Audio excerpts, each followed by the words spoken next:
What's poppin', yo? Welcome back to another YouTube video, and today we're going to be taking a look at another Netflix movie, and one which I have spoken about on the channel before with my news videos.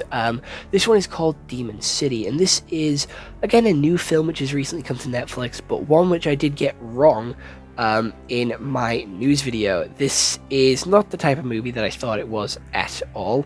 This movie is more along the lines to John Wick than anything else. It is one of those action movies which basically all feel the same. It's like a Jason Statham movie, if you can call it that. So, you know what, it was something that I wasn't really expecting, but I did promise you that I would give it a watch, so here I am, giving it a watch and reviewing it for you guys. So, Demon City. Without any further delay, let's head over to what Google has to say about this movie. It is a 2025 film, which has a 5.5 out of 10 on IMDb and a 7.2 out of 10 on My Drama List. You can watch it on Netflix. And it is framed for his family's murder and left for dead. An ex-hitman will stop at nothing to extract revenge on the masked demons who have taken over the city. So how this movie starts is with him finishing a job, right? We don't even get to see the job that he does. We see him finish it.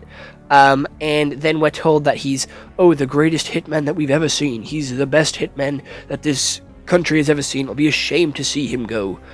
And that we should have never have let him start a family. So he goes home to his wife and kid. Later that night, a load of guys wearing demon masks show up and be like, hey, fuck you. You don't get to live a life with your family. You should have stayed working for us because, we're the bad guys. And they end up killing his daughter and his wife and basically putting him in a bed for the rest of his life. He can no longer do anything by himself on his own, and we see his life for the next couple of years with him having other people have to take care of him. And then the masked demons try and finish the job, and you know what? Fail, because he gets all mobility back, and he kills the masked demon, and then he goes on a murder spree, trying to kill them all. And he's going up the ranks, going from the lowest to the top, and he ends up beating most of them, and finding out that his daughter's still alive.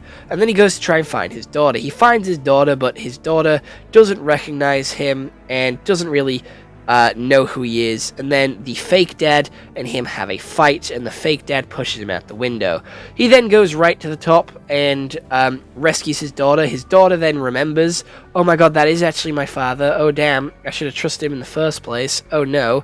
And then the dad dies, and then we have the daughter finishing the job, killing the last demon guy, until, guess what? The demon guy that we thought was dead is still alive and is controlling the city still. So everything that they did in this movie was for nothing. They just took away all of his goons, but the head honcho is still alive. I'm going to be honest, it's a pretty basic movie premise, one that we've seen countless times before in many other movies, and this one doesn't really do anything interesting to stand apart. This one has demon, masks that the main villains wear, and that's where the differences really end. It's still like a mafia, it's still like a sort of gang that is killing him for trying to leave. Again, very akin to John Wick, but instead of a dog, it's his family. And the daughter still being alive was kind of a overused plot trope as well. One that I genuinely wasn't shocked by. It didn't shock me. It got more of a sigh out of me, like, oh, okay, so now we're gonna rescue the daughter instead of avenge her. Okay. And then when he died, I didn't even get shocked at that either. It's like okay, he's dead. His daughter's gonna finish the job. We've seen this story. We've seen these plot beats. We've seen this all before. This is nothing new. We're treading old ground. And there's nothing that this movie does to make it stand out from the rest of the other movies that are exactly the same as this. It's just another action movie. We have a lot of cool fight scenes.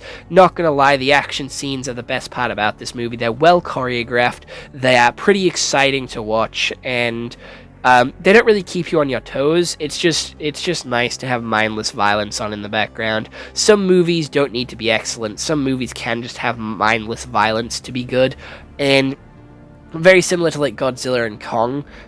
Just mindless fighting is sometimes good, but sometimes when it is just constant throughout the movie, it does get a little stale and a little bit boring.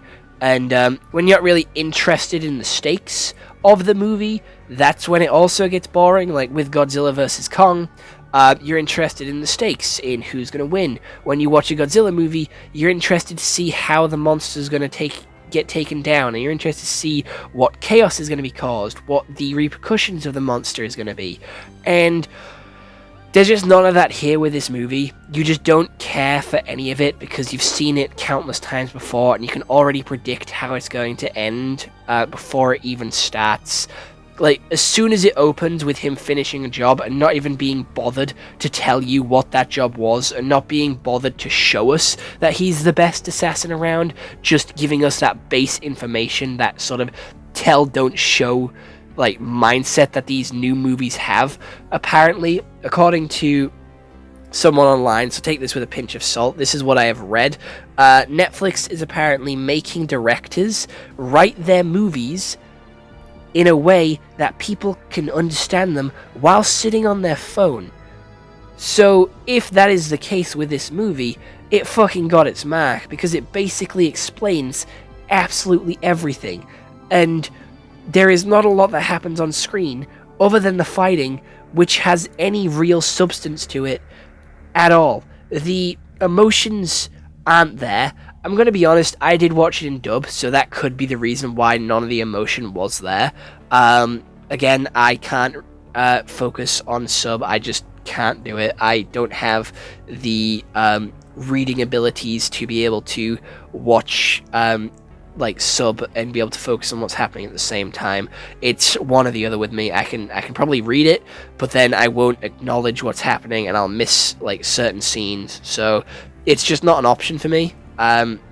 So I have to watch it in dub. So that's probably why I feel like the emotions weren't there and the characters were, again, quite boring. None of them really had any real excitement or sort of drew me to connect with them or sort of even gave me to give a shit. Like, I just didn't give a shit about this movie at all.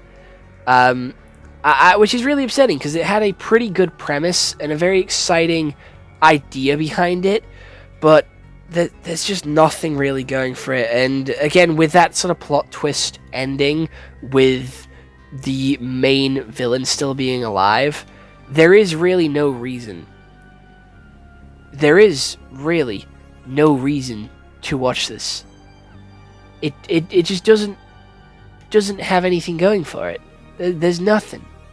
There's nothing. Because nothing in this movie that happened fucking mattered. Because it's all going to go back to the way it was before anyway.